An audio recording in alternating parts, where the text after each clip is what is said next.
everybody. Welcome back to the Katie Wheeler Accessibility Podcast. My name is Katie Wheeler, and I'm your host for this show. I am a professional working in the digital accessibility space, and I have a very special guest with me, Emily from Emily's Life on Wheels on YouTube. And hi, Emily. Thanks so much for joining me today. Good afternoon. How are you? Thanks I'm for having me. great. Thank you so much for offering to do this. I'm so appreciative. Um, we actually connected right through YouTube, and then it just became friends. Right. It was I don't know, Yeah, it's always those stories that you don't remember how it happened. You just like show up yeah, one day. right. And so she actually posts like daily content on YouTube as a wheelchair user with CP. So if you're okay with that, I will link your channel in the cards Yeah, and below. yeah, absolutely. And I think there's also a new feature now that like you can like invite a collaborator or something. I don't know. So like instead of having to like tag somebody, you can just say like this video is uploaded with Katie, and and like it'll show up on both channels. I Oh, don't that's know. cool. I'll have to show you what I'm talking about in the back end, but yeah, something like that. Okay, cool. I did not know that. I've been a content creator for like 10 years, and so I'm just now like learning all the nice techie stuff. So I'm actually pulling up the notes on my phone of questions. So give me a second. But that is one of the questions. So what you grew up with CP, right? Yes. Okay. So what was your experience growing up with CP like? Because I know individually we all have like different stories. So you Mm-hmm. can share as much as you are comfortable with because obviously, you know, this is a public forum. So, you can share as much as you want. You don't have to like, you know, but like for you like what was that experience like? Well, let me first start off by saying I have spastic diplegia cerebral palsy, which is like where your legs are mostly affected. And of course, I don't think that diagnoses like change over time. Like, I don't think that at all. But like, as I've just gotten older, I'm like, well, maybe this is different because like I am left. Oh my gosh, words today. I'm sorry. I am left hand dominant for everything, and Mhm. my right side is weaker, so I'm like, well, maybe that has something to do with it. I don't know. But yeah, I have the CP where my legs are affected. And so yeah, I grew up going to a regular school. Like I had resource classes or special education classes, or I don't know what the term is now, but that's just what they were called back then. And I was in like I loved writing, reading not so much because of my vision issues, but I loved writing and Mhm. stuff. But like for things like math, I would need like modified work and stuff, and I'm just terrible at math. I mean, I could do basic math, but like Yeah, algebra, me too. that was like a Yeah. whole other language to me, Mhm. literally. So yeah, I mean, there was a lot of ups and downs and like some physical barriers, but a broken elevator or two. But other than that, like it was okay. Right. And I feel like I had similar experiences to that as well, but you can check out that episode when it launches later this week. What inspired you to do YouTube? Well, I had been watching YouTube for a while. Back then it was like funny videos, and then it was like people who were like putting on makeup and like doing shopping hauls and stuff, which is hilarious Right. because I don't wear, like I'm not a makeup person. I'd rather get my nails done or something like that. But that's Right. just kind of how I fell into it. And what actually inspired me to start was I was in my senior year of high school, and at least back when I was going through school, and I graduated high school in June of 2015. over 10 years ago at this point. Mm-hmm. Like it was always the option of like, okay, either go to some kind of college or go to work. And I'm always the person who runs in the middle. Like, yes, there is things that I can do and I can, be independent with, but like there's also things that I need help with. So I'm not a it's not so black and white.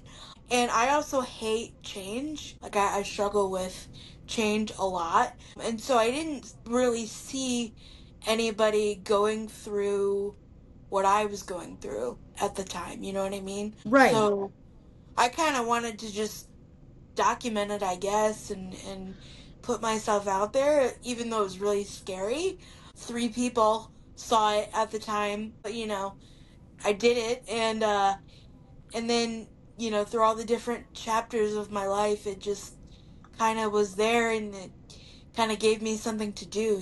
Right, exactly. And I think that's where you and I are kind of similar in some ways because, my journey to YouTube, I have two separate channels, but this one, as I mentioned, is more centered around my professional life. But I started YouTube because um, I wanted to show other people with CP or just disabilities in general, like how to do things for yourself. Because a lot of people make the assumption, right? And tell me if I'm wrong on this, that a lot of people with disabilities need someone with them. And while there's nothing wrong with that, right? There's a certain pride in the fact that, we can help others with disabilities sometimes better than those closest to us because we can show you different ways of doing things. Does that make sense? Yeah, I think it does. I mean, actually, I had a teacher who she actually had a spinal cord injury, and she was also in a wheelchair.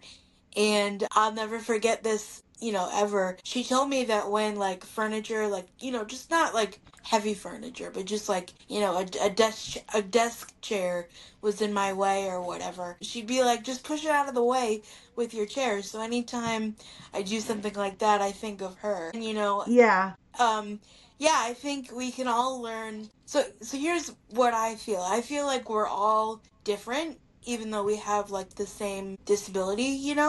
It affects everybody differently. Everybody's day to day looks different, and what works for you might not work for me, and vice versa. However, there have been some life hacks, so to speak, that I've learned from other people along the way that like I use and whatever. Mm-hmm. That's been nice. Well, and I think too, like for me specifically, watching YouTube and specifically like disability creators, I've learned so much independence skills through watching creators like yourself because, like you mentioned, there's just something about learning and having community like from all over the country, the US and in some cases the globe, right? Because YouTube's like an international platform. You know what I Right. mean? And so I think also, sometimes it can be scary to put yourself out there, like you said on YouTube, but it's also a great place for educating and spreading awareness to the issues in the disability community. And so, one of the things that I try to advocate for and try to speak about when I do speak is, we're not disabled by our disability necessarily, we're disabled by the society's view of it, right?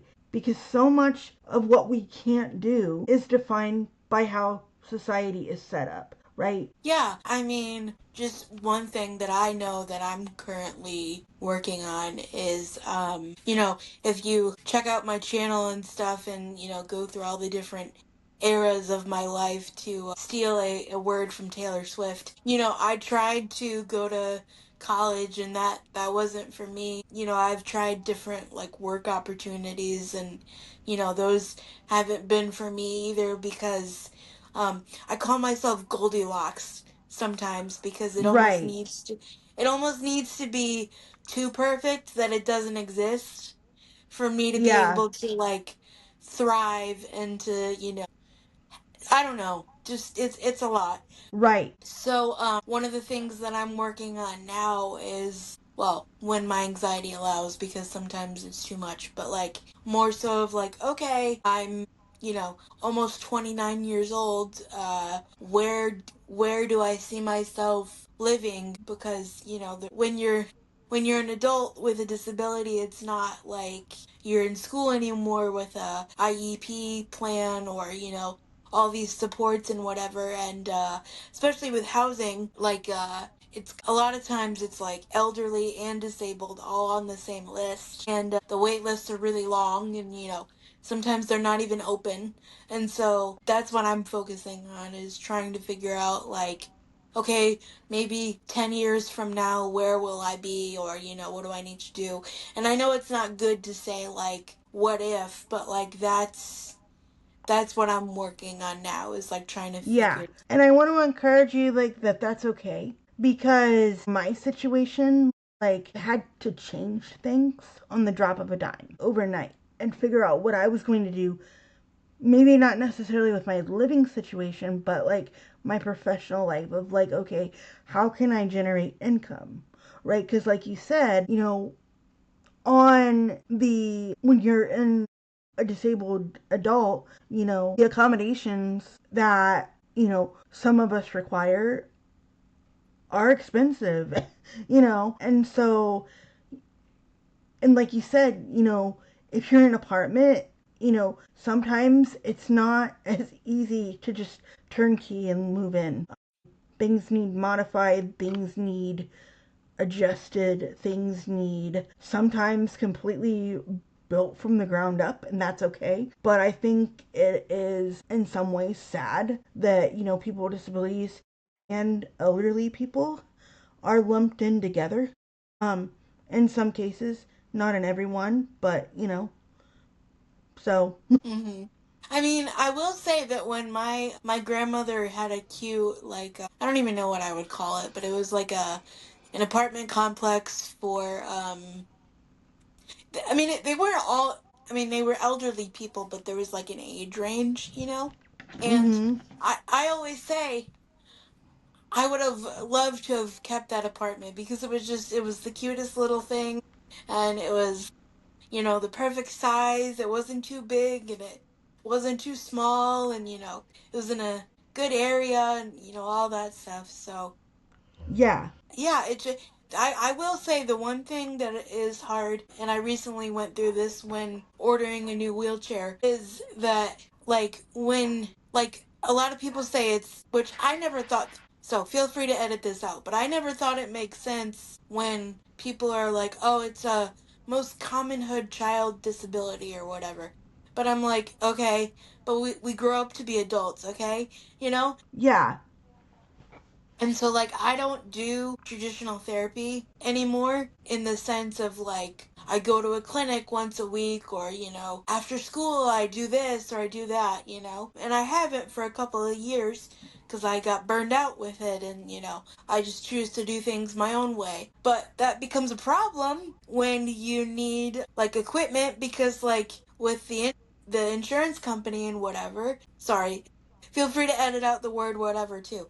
I say that a lot. But like, in order to write all the papers and get everything that they need to approve it, like, it sounds better when it's coming from a physical therapist. And so thank God I had my old therapist number to get the ball rolling, but I'm like, I don't have a therapist anymore, you know what I mean? And so it's kind of like a black hole of like, I Right. don't go to school. Because, like, I remember when I was younger, that was a whole big thing of like, oh, you're ordering a new wheelchair today? All these people are gonna come, and, it's so easy and Mhm. everything, and, so I feel like it gets harder as you get older, Like, Yeah. you think when you're younger and you're in the thick of it, and you're like, oh my God, this is so hard, and this is so terrible, and, you're going through all the big emotions and, stuff like that. But I'm like, no, you have no idea. Right, exactly. And I think to, to speak up to my family's credit for a minute, like they didn't realize until we started traveling as a family with me being an adult, the challenges that I face as an adult, right? Like my sibling and I always, my sister is usually the one that travels with me. A, because she's great, but also because she's the one who I don't necessarily have to say, this is how you have to help me. We can kind of feed off each other, and she knows how to help me in some ways a lot better than, an assistant could, right? Right. And as life moves forward and I start getting into the more professional fields and meeting other people and all those things, we'll be transitioning things again. But I think to my family's credit, when, they didn't realize just how inaccessible society is because they, and I'm not going to say the word assume because I don't like that word, but for credit here, they assumed that because the ADA, is in action or whatever, that, buildings and things like that were totally accessible to me because it says ADA compliant. Well, you know yourself as a wheelchair user. No, they're not, right? Yeah. Like, And so, and go ahead. and so, it isn't until recently, when I started stepping out into the professional world and, I do a fair bit of public speaking as well. And so they really realized that, oh, the world really isn't as accessible as it, as they claim it to be, right? And Right. so, but yeah. Hold, just if I could, one thing I want to add to that is yes, there is quote unquote like guidelines, I guess you could say, to make it ADA compliant. But again, what I want to circle back to is everybody's different, no matter what their disability is. And so again, what might work for you in a hotel room or, anything of that Right. sort would not work for me. And again, I know you can't accommodate every single person because you don't know who walks through that door. But it's just Right. like sometimes things would be obvious. I'm like, why is this bed 15 feet off the ground for, Oh my you, goodness, you you know, too? I face that. That's the number one complaint we always face. yeah, Like, why are beds so high, right? yeah, yeah, And so, like, that and inaccessible bathrooms, but that's another conversation for another day, right? right. But so that is the biggest thing, is Yeah, like, I guess what I was trying to say is there's a difference between compliance, at least in my opinion. There's a I difference agree. between there's a difference between compliance, like okay, you have a curb cutout or whatever, and then something that somebody can actually use. So, Yes.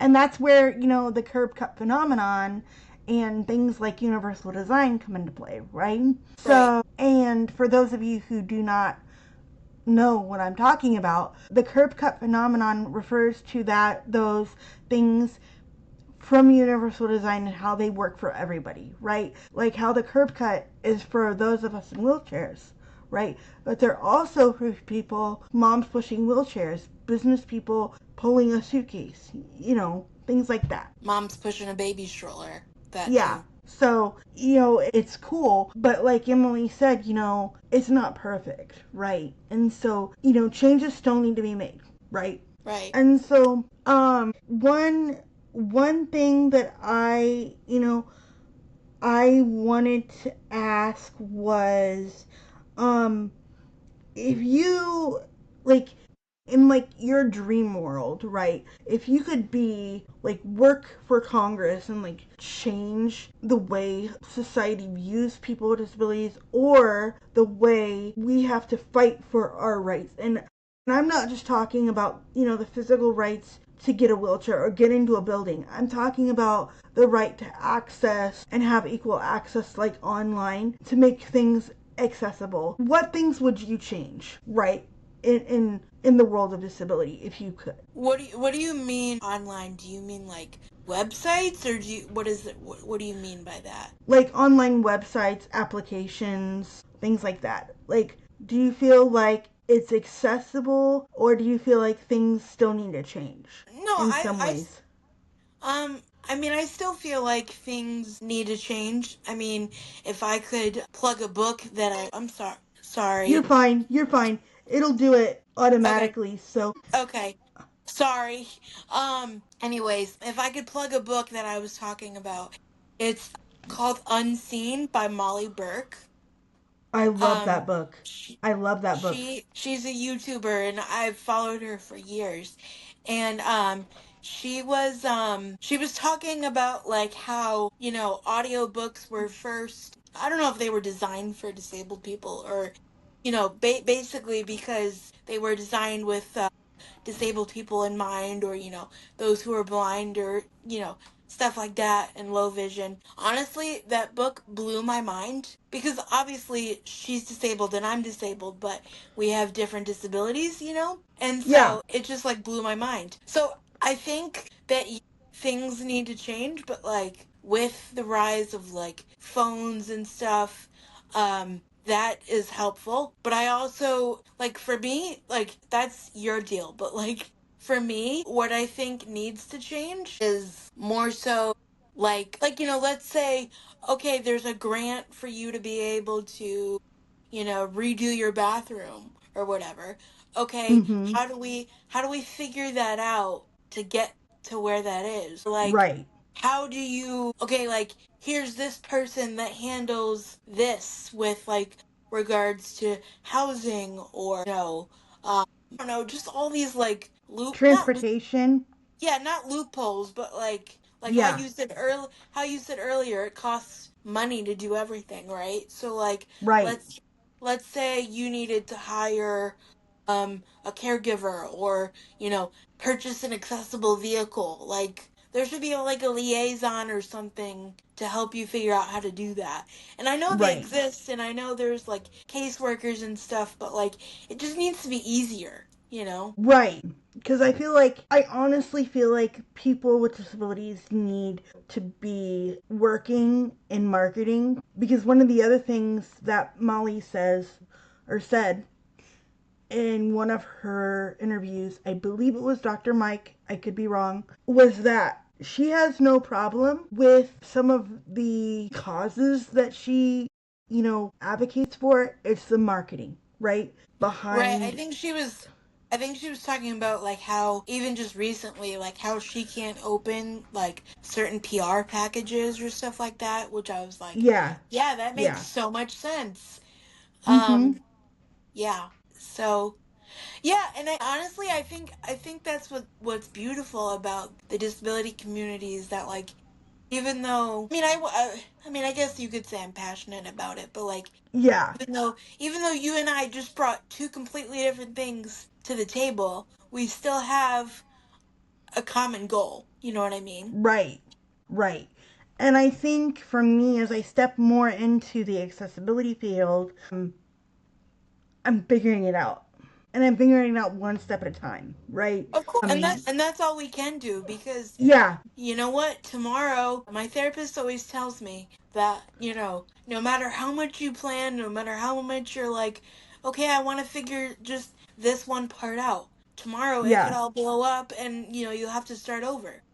Mm-hmm. Exactly. And so I think, me building up this platform takes a lot of work. It takes a lot of courage and, frankly, determination to put yourself out there as a person with a disability. But I think being able to interview somebody, with a disability like this is an incredible opportunity to, get a different perspective from how somebody else in the disability community lives their life, right? Right. And I don't mean to cut you off. We could totally film this again or whatever, but just wanted to tell you that my phone is on 1%, so if I disappear, Okay, that's why. I'm gonna. Okay, so I'm gonna go ahead and end this here. And thank you so much. And I will send you the link once it's done and uploaded.